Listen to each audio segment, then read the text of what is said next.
우리나라 정치도 정신없지만 트럼프 시대 세계 경제 정말 정신없습니다. 이런 세계 경제 어떻게 돌아가고 있는지 그리고 우리 시장에 미치는 영향은 어떨지 김학균 신영증권 리서치 센터장 모시고 말씀 들어보도록 하겠습니다. 안녕하세요. 어서 오세요. 안녕하십니까. 네. 트럼프 미국 대통령이 취임하자마자 여러 가지 뉴스를 쏟아내는데 그중에 또 최근에는 우리나라하고 직접 관련이 있을 듯한 관세 부과를 예고를 했습니다. 그래서 수입 자동차, 반도체, 다양한 품목에 대해서 25% 특히 자동차 같은 경우 25% 관세 부과하겠다 이렇게 얘기를 했는데 이게 우리나라 기업들한테도 영향이 많이 가겠죠? 그럼요. 제 생각에는 기업들은 기업들에게도 악재지만 기업들은 어떻게든 또 대처할 수 있는 방법이 있습니다. 네.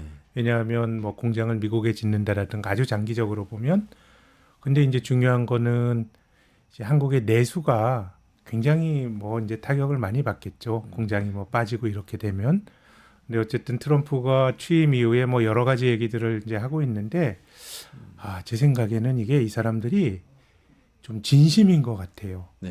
그러니까 이것이 상대방과 협상하기 위한 일종의 블러핑이라기보다는 좀 진심인 것 같다는 생각이 드는 것이 우리가 트럼프가 그런 정책을 쓰면 관세를 올리고 그러면 미국 경제도 타격을 받는다 이런 주장하잖아요.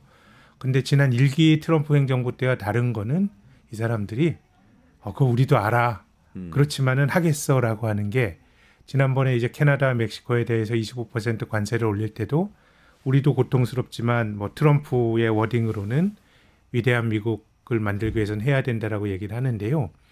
전 최근에 이제 흥미로운 이제 글을 봤는데 트럼프의 이제 그 통상 정책을 조언하는 이런 그 로버트 라이트아이저라고 하는 오래된 이제 변호사이죠. 통상 변호사인데 이 사람이 이제 이런 주장을 해요. 우리가 예전에 미국과 FTA 맺을 때 한미 FTA 맺을 때 ISDS라고 하는 그 투자자 국가소송 제도라는 게 그게 우리 입장에서 독소 조항이다 그랬거든요. 다국적 그랬죠. 기업이 한국을 공격할 수 있다 정부를. 네. 실제로 이제 그 론스타라든가 이런 그 사모펀드가 한국 정부 지금 소송에서 우리가 4천억 넘게 물어줘야 되고 그러잖아요. 그 외환은행 매각 과정에서.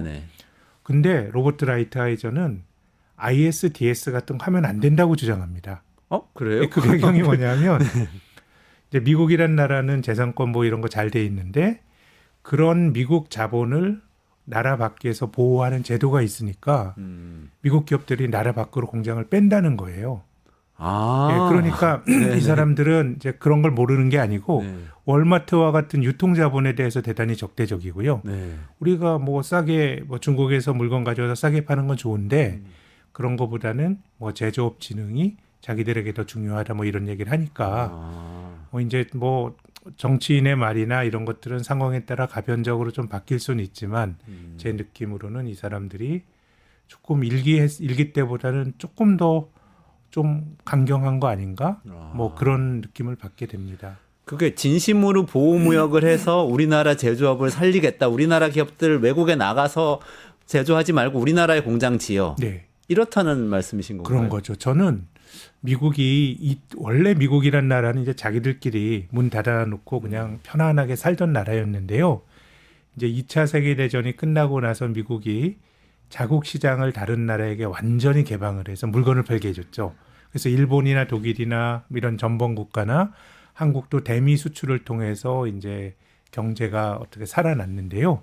이제 그때는 동서냉전을 하면서 동맹국들에게 어떤 경제적인 인센티브를 준 건데 미국이 그냥 베풀기만 한 건 아니고요. 미국도 다른 나라 물건을 이제 샀쓴다라고 하는 거는 수입 시장을 개방한다는 거는 미국인들이 왕창 그냥 과소비를 한다는 얘기거든요.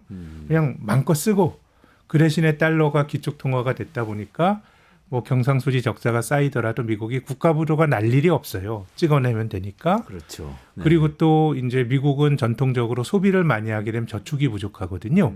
그러니까 소득에서 쓰고 남은 소비하고 남은 게 저축인데 과소비라니까 저축이 부족해요. 그러면 이제 저축을 어떻게 했냐면 미국으로부터 물건 팔아서 경상수지 흑자인 나라들이 다시 미국에 국채를 사면서 돈을 꿔주면서 사실 이런 것들이 2차 세계대전 이후로 미국이 가져온 일종의 일련의 과정이었는데요.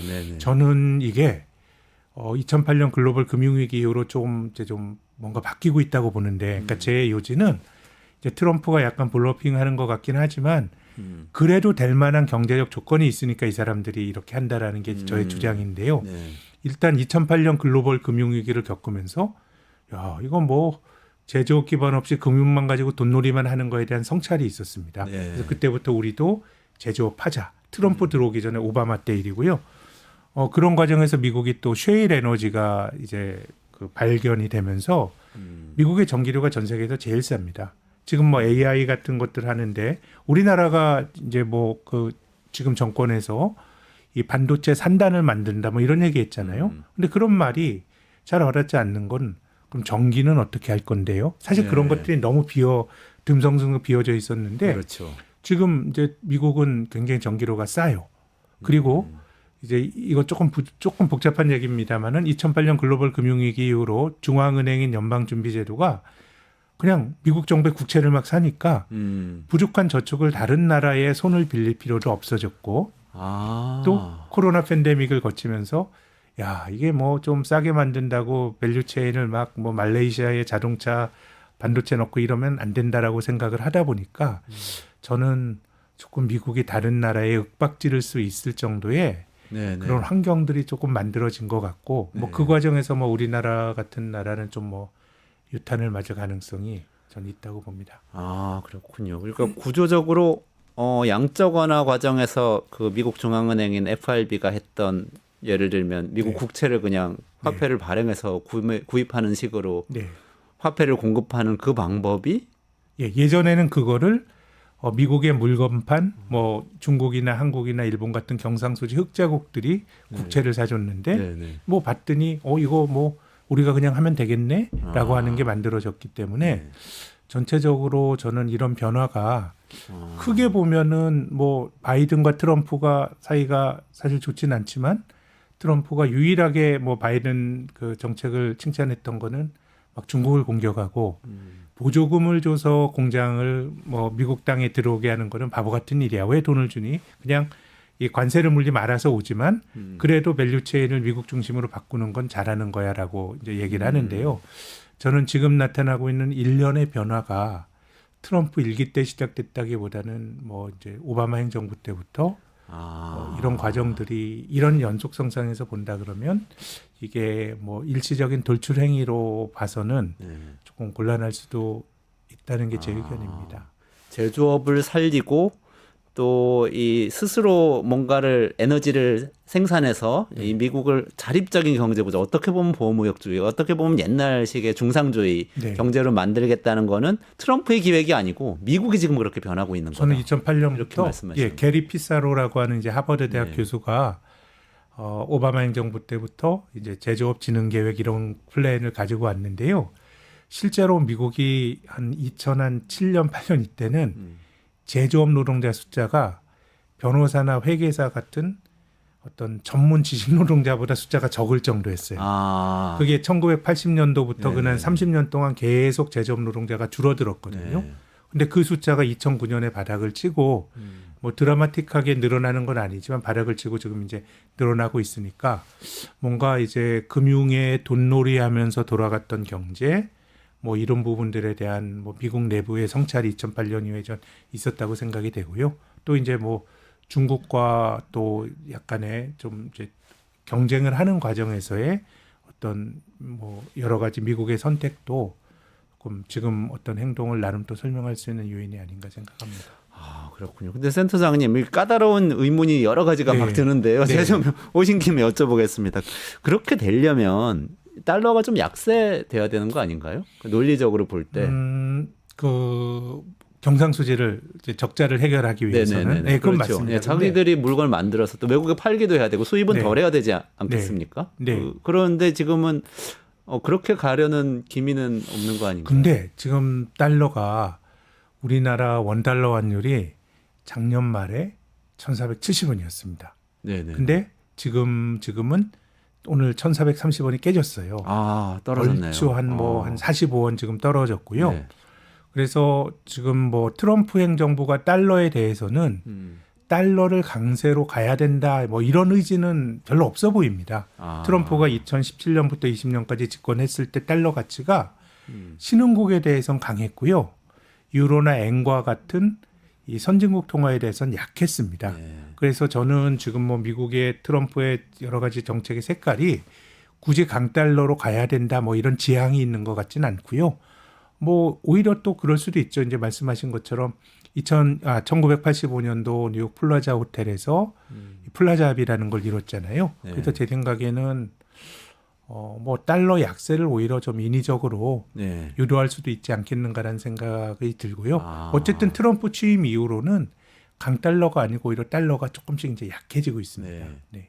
근데 우리나라 사실 지난해 말에 정치적 급변 상황 뭐 이런 게 겹치면서 네. 뭐 그것도 있었지만 경제적인 상황도 겹치면서 사실 환율이 너무 올라가지고 네. 막 1,500원, 1,600원 되는 거 아니야 막 이런 네. 얘기까지 하면서 IMF 구제금융 얘기한 사람들도 있었고 그랬었어요. 그럼 그런 상황은 근데 오래 저는 가지 않는 IMF 건가요? 구제금융은 이건 조금 뭐 우리가 뭐 경제 상황이란 건 일종의 다이내믹스가 있으니까 나빠지면 뭔가 자기 실현적으로 뭐 나빠질 수 있기 때문에 그런 일이 뭐 벌어질 수 없다 이렇게 말하긴 어려운데 우리나라가 이제 GDP 대비 경상수지 흑자가 이제 4%가 넘는 나라입니다. 그건 어떤 의미냐면 우리나라가 2013년부터 대외 부채 대비 대외 자산이 많아졌어요. 굳이 비유하자면은 이제 일본과 같은 그런 큰 빌딩 건물주는 아닌데 네. 좀 월세 잘 나오는 괜찮은 건물주가 한국도 된 거거든요. 그래서 달러 수급이 굉장히 안정적이고요. 우리나라가 경상수지 흑자가 완전히 정착된 거는 2010년대 이후의 일입니다. 그렇게 본다 그러면 뭐 한국이 뭐 이렇게 뭐 그 달러가 부족해서 IMF에 손 벌리고 이럴 가능성이 낮은 것 같고 그리고 또 한 가지는 우리가 12월 3일에 계엄이 있었죠. 네. 그리고 나서 원달러 환율이 40원이 튀었습니다. 네. 그러면 이게 한국이 가진 정정 불안 그러면은 뭐 그런 불안 때문에 원화 가치가 약해지겠구나라고 생각하는 거는 굉장히 이제 상식적인 해석인데요. 그것도 맞는데 근데 이제 12월 3일 계엄 이후로 원화가 약해지는 과정에서 다른 통화들과 비교를 해보면 원화보다 꽤 약했던 통화들이 있었습니다. 아 그래요? 일본 엔이 더 약했고요. 아. 영국 파운드가 더 약했고요. 네. 호주 달러가 원보다 더 약했어요. 아. 그러면은 저는 원화가 약해지는 게 우리 내부적인 정치적인 어떤 불확실성 영향을 받았겠지만 저는 크게 보면 그냥 원화 약세라기보다 강달러 같아요. 아, 달러 강세였다. 달러가 강하다 보니 이제 다른 통화가 같이 이제 갔던 거고 지금은 뭐 159엔 갔던 엔달러 환율이 150엔대 초반까지 떨어지고 했기 때문에 지금은 전체적으로는 조금 달러가 조금 약해지는데 이것이 이제 미국의 의도일 수도 있고 아니면은 미국 경제가 지난 뭐 2, 3년 동안 너무 잘 나갔는데 이제 잘 나가다 보니까 인플레이션이 사실 경기가 조금 둔화돼야 물가가 잡히거든요. 근데 경기가 너무 좋고 인플레 부담이 크다 보니까 금리가 너무 높게 계속 유지가 되다 보니까 이제 미국 경제도 조금 꺾이는 거 아닌가? 조금 이런 우려들이 있어서요. 아. 전체적으로는 지금은 좀 이제 원화가 굉장히 약해지면서 1,500원 가는 거 아닌가라는 어떤 공포감 이런 우려는 자본시장에서는 조금 많이 약해지고 있는 것 같습니다. 그러면 당분간 환율은 좀 안정세를 찾은 상태로 있을 것이다 이렇게 예측하시나요? 저는 그렇게 봅니다. 아. 저는 레고랜드 사태 때 네. 2022년 그 가을철에 이 강원도에서 그 중도개발공사인가요? 그 지방 사업하는 네네. 그 지방채 보증을 안 해준다 그러면서 그때도 원달러 환율이 1,440원까지 올라갔습니다.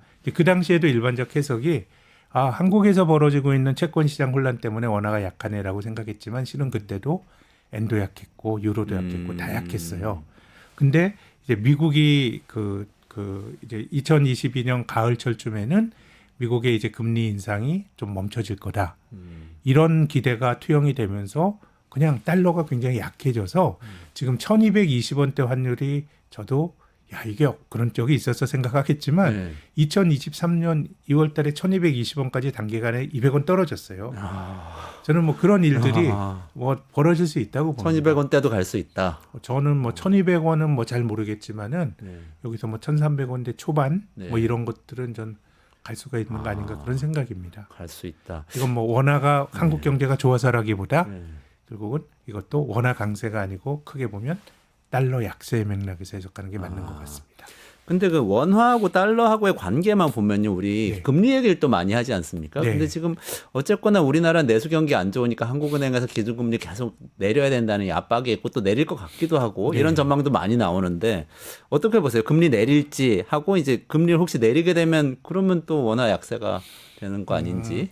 일단은 금리는 좀 낮출 가능성이 높아 보입니다. 지금 내수가 너무 안 좋은데 특히 민간 소비는 최근에 뭐 한 30개월 중에서 한 27개월이 전년 동월비 마이너스입니다. 네. 이거는 우리가 경제 생활한 이후로 최장기간의 소비 침체입니다. 아, 뭐 여러 가지 요인이 있겠습니다만은 저는 늘어난 가계부채 때문에 가계가 은행의 원리금, 원금과 이자 갚느라고 쓸 돈이 없는 것도 소비 침체의 주된 이유이기 때문에 어느 정도는 뭐 금리를 하느니 좀 낮춰줘야 되는 거 아닌가라는 생각이고요. 이제 말씀하신 것처럼 이제 금리를 낮춰주게 되면 원화가 조금 뭐 약해질 개연성은 있죠, 이론적으로. 근데 저는 이게 그 원화와 달러가 그 두 통화가 일종의 투자자들이 받아들인 크레딧 신뢰가 다르다고 봅니다. 이게 적절한 비유는 아니지만 우리나라와 예컨대 뭐 자메이카의 통화를 비교할 때 자메이카 중앙은행이 금리를 조정했다 그래서 이 환율이 바뀌진 않고요. 네. 그래서 크게 보면 제 생각에는 한미 금리 차 이런 것도 매우 중요하긴 하지만은 미국의 상황 자체, 그냥 미국 경제가 안 좋다, 뭐 미국이 뭐 금리를 낮춘다 이런 쪽으로 간다 그러면 우리 금리 차와는 무관하게 그냥 달러가 약해질 수도 있는 거기 때문에 저는 전체적으로는 강달러 흐름은 조금 제동이 걸리는 것 같고 네. 1월 달과 비교하면 어쨌든 원달러 환율이 한 30원 떨어졌기 때문에 한은도 금리를 낮추는 데 따른 부담은 조금 덜어진 것 같고요. 네, 그래서 네, 이번엔 네. 조금 내수 부양을 뭐 위해서라도 금리를 낮춰줘야 되지 않을까 싶습니다. 아, 내릴 거고 그럼에도 환율은 크게 네, 뭐 큰 흐름은 변하지 않을 것이다. 저는 그렇게 네, 봅니다. 그렇게 보고 계시군요. 경제 성장률 전망은 어떻게 보세요? 보통 같이 좀 나오는데. 저는 요즘 보면 보통 한국은행이나 뭐 KDI나 뭐 기획재정부나 이런 소위 공공기관들은 시장에서 전망하는 것보다 경제 성장률 눈높이가 일반적으로 더 높아요. 네, 그냥 어떻게 보면 바램을 담아서 네. 하는 면이 있는데 요즘은 시장보다 뭐 예컨대 KDI가 올해 성장 전망치를 1.6%인데 지금 시장 전망치가 1.7이거든요. 네. 근데 지금 한국은행이 가지고 있는 올해 성장률 전망치가 1.9%인데 저는 뭐 한 1.6 정도로 또 낮아지지 않을까. 그렇게 낮출 생각합니다. 것이다. 네. 그거는 수출 때문입니까? 아니면 내수가 더 안 좋아지는? 내수는 계속 안 좋고 네.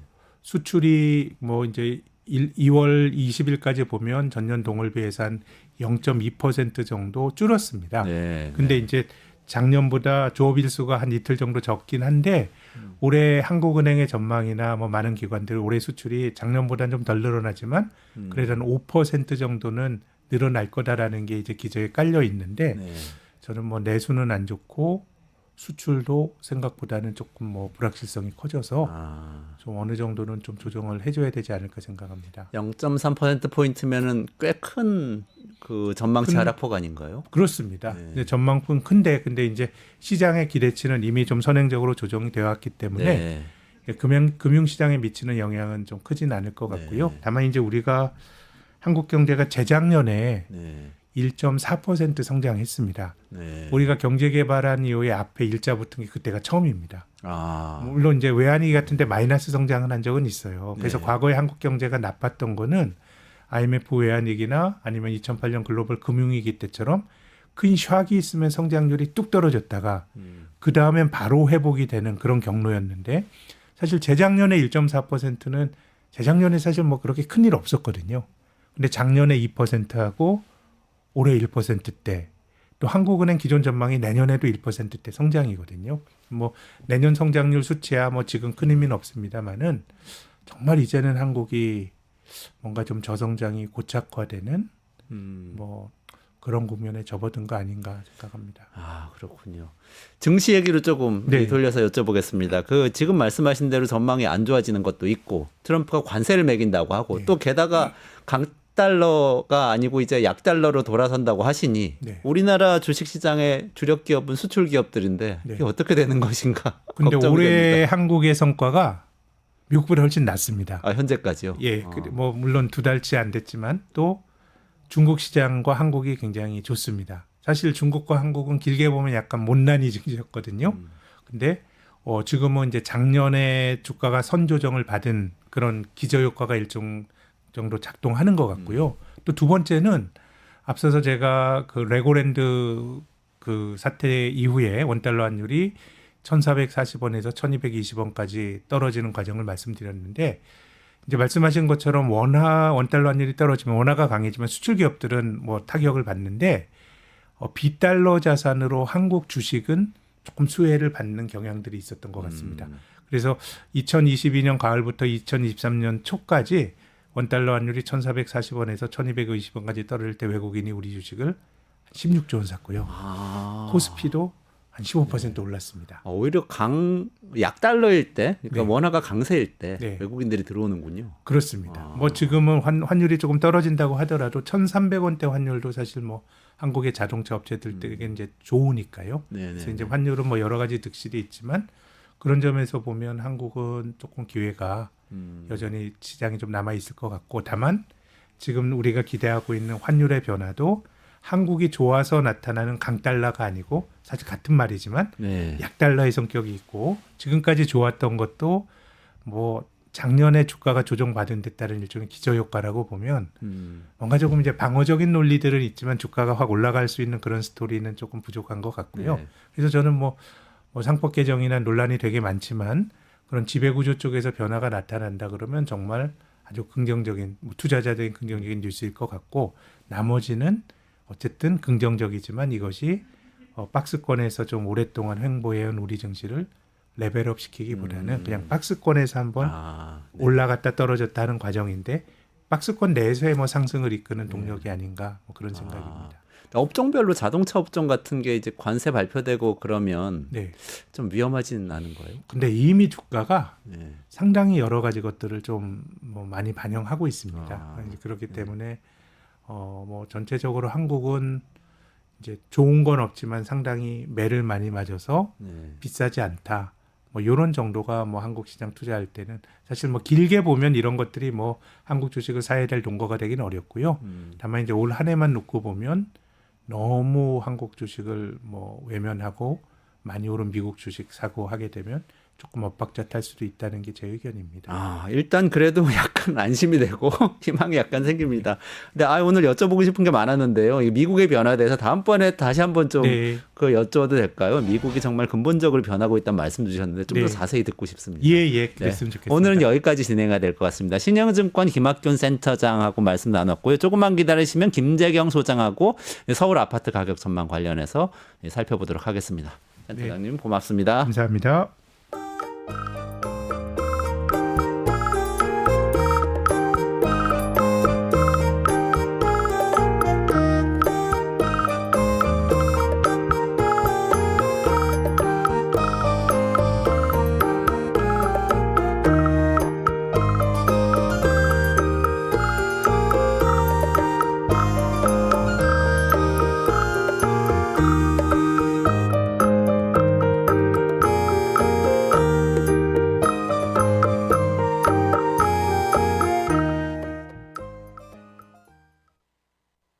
유튜브 구독하고 실시간 채팅과 댓글을 남기시면 매일매일 7,000TTCO를 드립니다.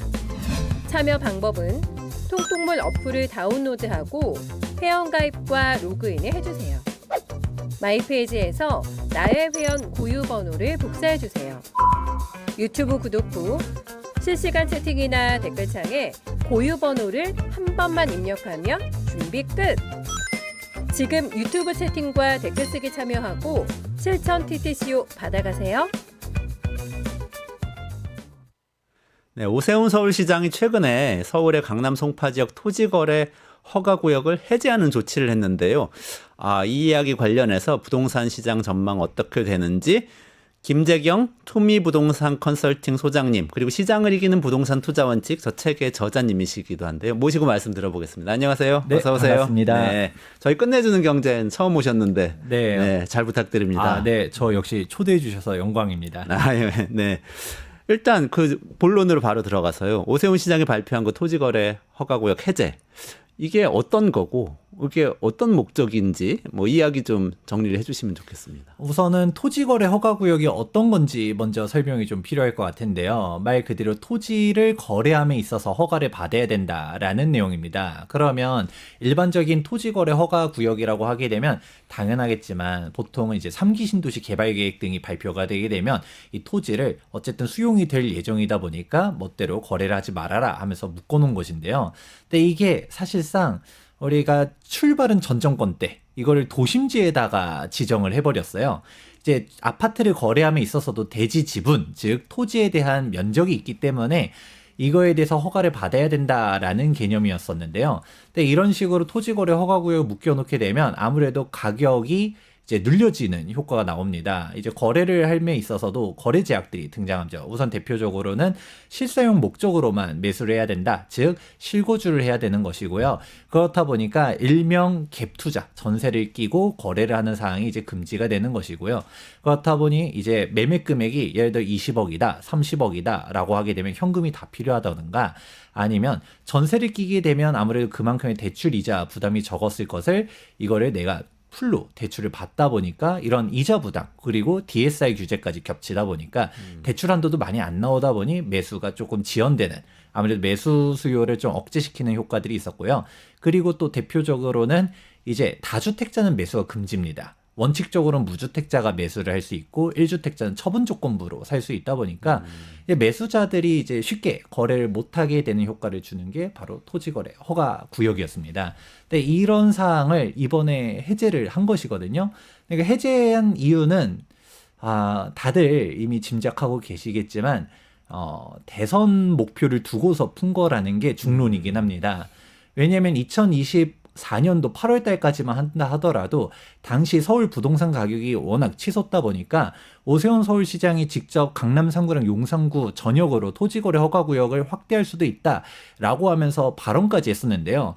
그러다가 지금 몇 달도 안 된 상황 속에서 토지거래 허가구역을 해제한다? 여기서도 사실 지금 부동산 거래량이 좀 조정됐다라고 이제 부동산 시장이 이제 비상계엄 터지고서 정치사회적 혼란스럽다 보니까 조정된 건 사실이지만 지금 해제된 주요 지역들 강남권역 같은 경우는 오히려 가격대가 계속 더 올라가고 있었던 상황인데도 이제 해제를 한 것 자체는 아무래도 이제 대권을 노리고서 그렇다 보니까 아무래도 이제 지지표들을 좀 얻기 위해 아무래도 이제 특히 강남 권역들은 이제 보수표들이 많지 않습니까? 네네네. 그래서 해제를 한 거라고 보는 게 맞을 것 같습니다. 그러니까 원래 토지거래 허가구역 제도 자체는 그 부동산 거품을 막기 위한 게 목적인 건가요?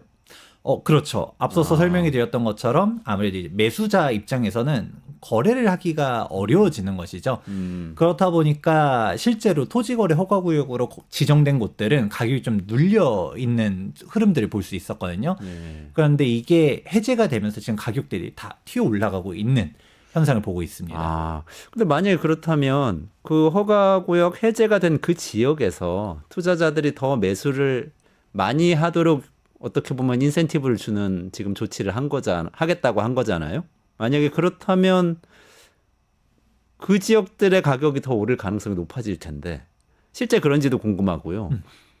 그럼 아까 말씀하신 목적대로라면 사실 많은 곳의 가격이 올라야 지지율이 더 올라가잖아요. 근데 어떻게 보면은 그동안에 가장 많이 올랐던 지역을 풀어준다는 게 딱 이해가 가진 않는 측면이 있는데요. 어떻게 보세요? 이게 사실 조금 넌센스가 있어서 그렇게 해석하실 수가 있습니다. 뭐냐면 토지거래 허가구역에 대한 타이밍이 조금 잘못됐다라는 부분이 일단 첫 번째고요. 그리고 이 시점도 워낙 급하게 좀 하면서 움직였었던 부분들이 일단은 사전 이해가 필요할 것 같아요. 왜냐면 토지거래 허가구역 처음 지정했을 때는 정말 급등할 때 지정을 했었거든요. 그리고서 해제 타이밍은 사실 2022년도에 부동산 경기가 이제 꺾였었을 때 아니면 2022년도에 못 풀었다 하더라도 2023년도에는 풀었어야 됐었었는데 그때는 정작 안 풀어놓고 2024년도에는 그래도 또 작년이었죠. 네네. 풀어줄 줄 알았더니 그때 또 가격대들이 뛰어 올라가다 보니까 또 연장 결정을 하고 그러고서 2025년도가 됐는데 네. 당연히 안 풀어줄 줄 알았었다가 갑자기 이제 정치적인 변수가 나타나면서 급하게 풀어주다 보니까 오히려 지금 현재 강남 권역들은 가격이 안 그래도 뛰어 올라가던 와중에 토지거래 허가구역까지 풀어주다 보니까 더 사실상 폭등을 하고 있는 모습이라고 볼 수 있죠. 이 제도 자체가 가격에 실제 영향을 주는 효과가 있는 제도이긴 한가요? 그렇죠. 말 그대로 이제 가격을 억누르는 효과가 있다 보니까 이제 가격 안정이라고 말하기 조금 애매하지만 가격을 사실상 누르는 효과는 있었었죠. 하지만 문제는 일명 풍선 효과라고 말하잖아요. 대표적으로 얘기 나오는 게 반포 집값이 지금 장난이 아닌데 반포가 이제 30평대도 실거래가 60억을 돌파하는 그런 상황이지 않습니까? 네네네. 그렇다 보니까 이게 왜 반포 가격이 이렇게 올라갔냐에 대해서는 의견이 여러 가지가 있을 수 있겠지만 그냥 가장 지금 현재 토지거래 허가구역도 하나의 요소로 작동하거든요. 압구정을 토지거래 허가구역을 눌러놨다 보니까 네. 사람들이 압구정이 지금 가격이 오히려 저평가라는 얘기를 듣고 있습니다. 압구정 30평대가 지금 50억 초중반 정도 형성되고 있는데 지금 압구정 가격이 이 가격이면 당연히 압구정을 사야 되는 거 아니야? 라고 사람들이 생각하지만 네. 여기는 지방 사람들 입장에선 매수가 불가능하죠. 실거주를 못하니까. 네네네. 일명 갭 투자도 안 되죠. 그리고 만약에 돈이 있고 내가 무주택인데 살 수 있다 하더라도 그 오래된 아파트에 살기가 솔직히 좀 어렵잖아요. 네네네. 그런 사람들 입장에서는 그럼 반포를 사야겠네. 라는 식으로 오히려 압구정은 눌림 효과가 있는 게 맞는데 네. 압구정을 눌러놓으니까 그 수요가 토지거래 허가구역이 아닌 데로 퍼지다 보니 근처에 있는 다른 곳으로요? 네 그렇다 보니까 반포 가격이 막 올라가서 그래서 우스갯소리로 반포에 누가 사는 거 아니냐.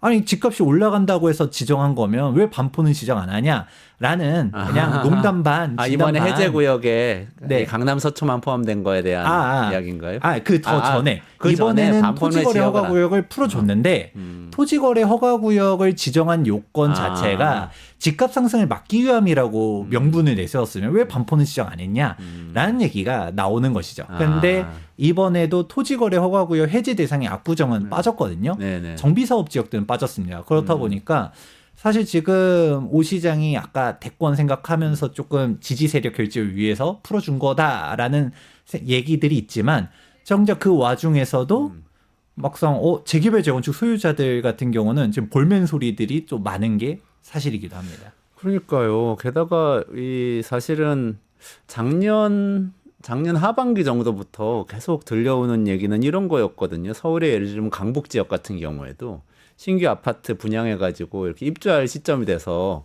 전세도 안 들어오고 매매도 안 돼가지고 입주할 분들의 이 지금 잔금 치르기도 어려울 지경인데 게다가 대출도 쪼여져 있는 상태라서 정말 오도 가도 못하는 상태다. 이런 뉴스도 많이 나왔었어요. 그럼 이제 강북에 뭔가 조치를 해야 될 것 같은데 강남 송파만 이렇게 풀어주면 격차가 더 커지는 거 아닌가? 이거는 약간 조금 오해가 있으신 것 같은데 토지거래 허가구역 해제에 대한 가장 대표적인 지역이 강남권역이라서 그렇지 강북은 애초에 재개발 지역들은 이제 신속통합계획이라든가 토지거래 허가구역으로 지정된 곳도 있기는 합니다. 근데 재개발 지역이 아니다라고 하게 되면 강북은 토지거래 허가구역 자체 지정된 게 없습니다. 그래서 이번에 왜 강남만 풀어줘 강북 안 풀어줘가 아니라 강북은 애초에 지정된 게 없었는데 강남이 이번에 풀리면서 가격 상승을 일단은 시발점이 되었고 이게 지금 지금 뜨겁게 잠실 이상 권역들이 다 뛰어 올라가고 있다. 지금 얼마나 오르고 있나요? 단적으로 구체적인 수치를 한번 말씀드리도록 하자면 지금 잠실에서 대표적으로 일명 엘리트라고 말하거든요. 엘스, 리센츠, 트리듐 이 아파트 단지들이 토지거래 허가구역으로 묶여 있을 때, 즉 2025년도 2월 12일에 토지거래 허가구역 해제를 발표하기 직전까지만 하더라도 동호수에 따라서 27억에서 28억 정도의 거래가 되었습니다. 근데 지금은 30억 돌파는 물론 지금 엘리트 중에서 33억에 거래했다는 얘기들도 돌고 있거든요. 앉은 자리에 사실상 5억이 뛰어 올랐다라고 볼 수 있는 것이고 잠실이 이렇게 올라가다 보니까 대치동 같은 경우도 가만히 있을 수가 없죠. 대치동이 그전에는 이제 30억대에서 거래되다가 최근에 레미안 대치 팰리스가 40억 실거래가를 찍었다라는 이제 소식도 들려오고 있습니다. 5억 원, 7억 원, 어떤 경우에는 10억까지도 이 정책 변화 때문에 한 번에 뛰어오르고 이런 변화가 생기고 있다는 말씀이시네요. 거래가 실제 되고 있는 가격인가요? 네. 실제로 지금 현장에서는 매수 문의가 빗발치고 있고 매도자들은 분위기가 이렇다 보니까 지금 급하게 팔기보다는 매물을 거둔다든가 호가를 올리고 있는데 이게 단순히 호가만 올라가는 게 아니라 앞서서 얘기해드렸던 것처럼 실제로 매매 계약들이 이제 되고 있습니다. 그래서 사실상 이제 언론에서 지금부터 이제 얘기하고 있지만 시장에서는 2주 전부터 토지거래 허가구역이 해제되자마자 현장들이 빠르게 거래가 되고 있다 보니까 아무래도 빠르면 한 달 사이, 이제 늦어도 2달 내에서는 이제 실거래가 등록들이 되면서 실제 이제 얼마 갱신 이런 뉴스들이 이제 좀 도배가 될 것 같습니다. 아, 근데 이게 아까 말씀하신 대로 이게 어떤 투기 수요를 좀 억제하려고 도입했던 제도라면 이걸 없애면은 투기 수요를 또 자극해서 오버슈팅할 가능성이 또 있는 거 아닌가요? 사실 그렇게 볼 수도 있는데요. 문제는 지금 현재 분위기는 이제 말씀하신 것처럼 약간 과열 과정으로 가는 것 같기도 합니다. 근데 사실 냉정하게 놓고 보면 토지거래 허가구역을 지정한 것 자체가 대단한 사유재산권 침해 요소가 있거든요. 그러면 반대로 생각해보면 토지거래 허가구역을 지정이 안 됐었다라고 하게 되면 적정 가격이 원래 이 가격이었는데 이거를 어거지로 눌러놓은 곳이고 토지거래 허가구역이 아닌 곳들 가격이 오히려 풍선 효과로서 가격이 높아져 있었거든요. 이 키 맞추기가 다시금 되고 있는 상황이다라고 볼 수 있어서 이게 무조건적으로 뭐 그러면 푸는 게 잘못된 거냐 다시 재지정을 해야 되느냐라고 말하기에는 그러면 같은 현상이 반복되는 거죠. 토지거래 허가구역을 눌러놓게 되면 이제 무주택자인데 이제 현금으로 갖다가 살 수 있는 사람들만 사면서 가격대가 좀 눌려져 있겠지만 그 수요든 사실 그렇지 않는 내가 실거주를 안 하고 갭 투자를 할 사람들은 임금 가격대들을 올리는 현상들이 나오잖아요. 그래서 아이러니하게도 반포 이 신고가들을 갖다가 막으려면 압구정을 풀어야 되는 것도 정답이긴 합니다. 그렇다고 해서 지금 압구정이 안 풀렸잖아요. 그런데 압구정을 안 풀었다 해서 압구정이 안 올라가냐라고 하게 되면 반포 가격이 막 비정상적으로 올라가니까 압구정이 접힌 것 같네 하면 또 압구정은 또 지금도 신고가를 쓰고 있는 약간 좀 넌센스이긴 합니다. 아니 근데 말씀 듣고 보니까 어떻게 보면 무주택자인데 현금이 충분히 많이 있는 어떤 부류의 부자들은 그렇게 억눌려 있을 때 그 주택들을 샀으면 또 굉장한 차익을 정책 때문에 얻을 수 있었다. 그렇죠. 이런 생각이 드네요. 근데 그러면 안 그래도 지금 부동산 양극화가 문제잖아요. 지방은 또 강북은 이런 얘기는 많이 나오는데 이것도 심해지는 건가요? 맞습니다. 사실 지금 이런 얘기를 하게 되면 허탈감을 느끼시는 분들이 되게 많으실 거예요. 왜냐면 지금 여기서 말하는 거는 지금 강남권역들 가격이 엄청나게 뜨겁게 올라가고 있는 것인데 이 양극화가 정말 심해지는 상황에서 이게 아까 말한 토지거래 허가구역뿐만 아니라 사실 정책적인 문제들이 여러 가지가 묶여 있습니다. 예를 들어서 대표적으로 내가 뭔가 추가 주택을 취득하고 싶다 하더라도 취득세 때문에 안 돼요. 내가 조정 대상 지역 내 두 번째 주택을 살려면 8.4%, 세 번째 주택을 취득하려고 하면 12.4% 취득세 중과세율이 있다 보니까 애초에 다주택이 될 수 없는 구조고 그리고 양도소득세도 지금은 한시적 중과 유예를 2026년도 5월 9일까지 한시적으로 유예를 하긴 했었지만 사실 이제 2주택자면 중과세율이 20%, 3주택이면 30% 중과세율이 또 붙고요. 또 마지막으로는 종합부동산세 역시도 다주택자면 중과세율이 붙다 보니까 애초에 한 채로 재편할 수밖에 없게끔 유도하고 있습니다. 그럼 이게 뭐가 문제냐라고 할 수 있거든요. 왜냐하면 다주택자들이 주택수를 줄여야 무주택자들이 내 집 마련할 수 있는 거라고 생각할 수도 있는데 문제는 다주택자의 주택을 정리할 때 당장 기자님 같아도 예를 들어 내가 반포에 집이 있고 마포에 집이 있고 그리고 김포에 집이 있어요. 어느 거 먼저 팔 것 같나요? 그러면 김포집을 팔 것 같은데요. 그렇죠. 김포 먼저 정리하게 되고 또 줄여야 되겠다. 그러면 마포, 뭐 반포 이런 순서가 될 그렇죠. 것 같아요. 이게 뭐 사실 이거 어쩔 뭐 거기 수밖에 사는 없는 분들을 게 뭐 비하하는 건 그렇죠. 아니지만 내 재산이라고 생각하면 그렇죠 아무래도. 나도 이제 지키려고 해서 최대한 좋은 거를 지킬 수밖에 없는 게 세금 구조 자체가 그렇게 세팅이 돼 있다 보니까 그러니까 결국은 매물은 잠겨져 있는데 들어오고 싶은 사람들 그러면 이걸 내가 싹 다 팔고서 어디를 갈까? 지금은 애초에 반포를 가지고 있다고 전제를 해놨지만 내가 서울에서도 뭐 반포는 안 가지고 있지만 강북이 여러 채를 가지고 있었다. 그럼 차라리 싹 팔고서 반포로 갈까? 아니면 지방이 여러 차례 가지고 있어도 세금 규제가 많으니까 이걸 다 정리하고 서울로 투자를 할까라는 니즈가 있을 수밖에 없습니다. 그렇다 보니까 상대적으로 매도 쪽 포지션에 있는 지방들은 점점점 어려워지고 서울로 사람들이 쏠리고 사실 서울 내에서도 지역별 양극화가 나타나고 이게 꼭 단순히 지역만 문제냐 아파트와 비아파트 간의 양극화도 나오고 있습니다.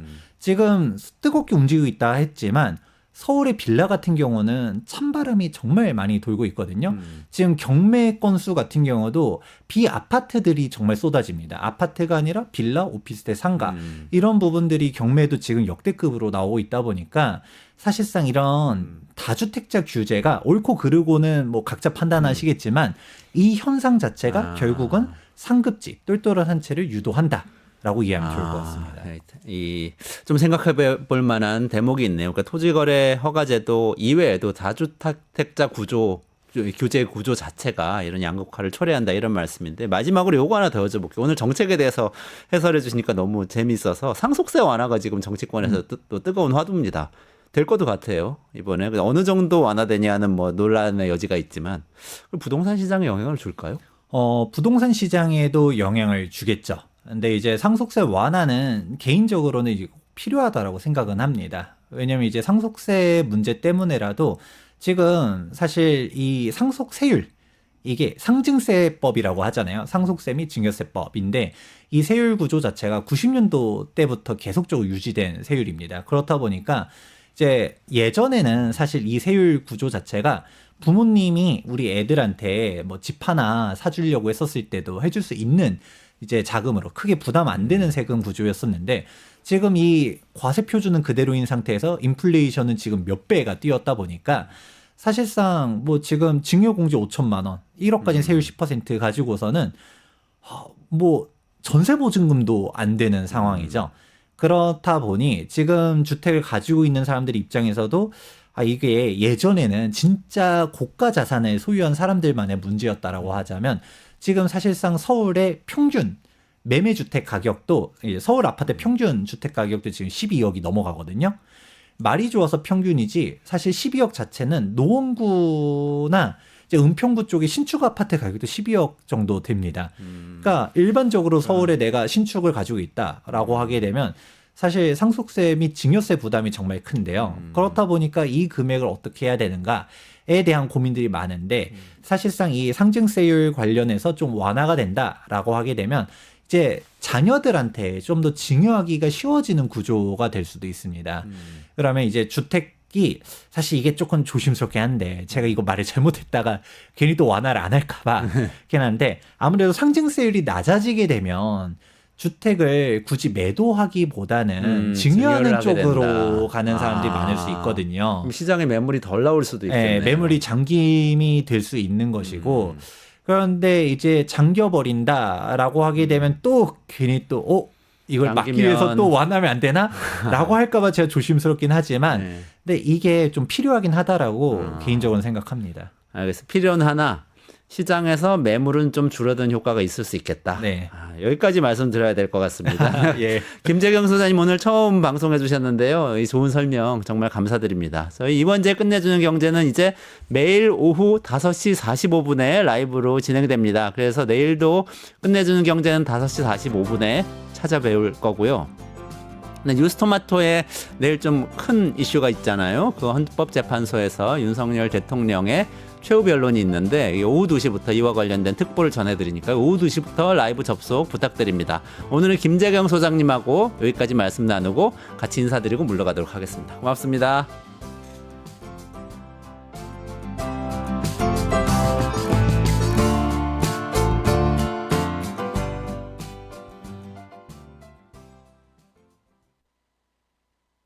뉴스토마토가 12.3 내란을 막아낸 시민영웅 1000명 찾기 프로젝트를 진행합니다. 내란을 막고 탄핵 소추를 이뤄낸 시민영웅 1000명을 찾아내 대한민국 민주주의의 역사로 기록하고 시상해 본보기로 삼음으로써 민주주의를 더 널리 확산하기 위한 프로젝트입니다. 이 과정에 직접 참여했거나 참여자를 추천해 주실 분들은 아래 메일로 제보해 주세요. 많은 참여 바랍니다.